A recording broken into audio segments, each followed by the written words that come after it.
வருஷத்துல ஒரு தடவை நமக்கு விருப்பமான கடவுளுக்கு மாலை போட்டு கோயிலுக்கு போகிறது வழக்கம். அப்படி மாலை போடும்போது நம்ம யூஸ் பண்ணுற அனைத்து வகையான ஆடைகளும் ஒரே இடத்தில் தரமாகவும் தள்ளுபடி விலையில் கிடைக்குதுங்க.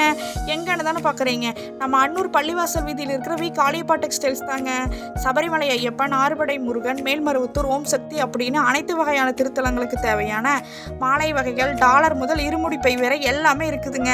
கருப்பு, நீலம், சிவப்பு, பச்சை, மஞ்சள், காவின்னு அனைத்து நிறங்களிலும் வேஷ்டி, ஷர்ட், துண்டு, டிஷர்ட், சாரீஸ், ஆண் பெண் குழந்தைகள் முதல் பெரியவர்கள் வரைக்கும் எல்லாத்துக்குமே இருக்குதுங்க. வேஷ்டி துண்டு செட் ஸ்டார்டிங் பிரைஸ் 150 தாங்க. ஓம் சக்தி சேலை வகைகளில் வெயிட்லெஸ் சாரீஸ் 199 இருந்தும், பூனம் மற்றும் காட்டன் சாரீஸ் 245 இருந்தும், லினன் சாரீஸ் 345 இருந்தும், சுங்குடி சாரீஸ் 545 இருந்தும், பியூர் காட்டன் சாரீஸ் 665 இருந்து இருக்குதுங்க. சிறியவர்கள் முதல் பெரியவர்கள் வரை ஆண் பெண் இருவருக்கும் தேவையான அனைத்து ஓம் சக்தி செவ்வாடைகளும் இங்கே கிடைக்குதுங்க. குளிர்காலத்துக்கு தேவையான சொட்டர், குல்லா, ஸ்கார்ஃப் மற்றும் பிராண்டட் பிளாங்கெட் வகைகள், சோலாப்பூர் போர்வைகள், கம்பளிகள் அனைத்தும் சிறப்பு தள்ளுபடி விலையில் கிடைக்குதுங்க.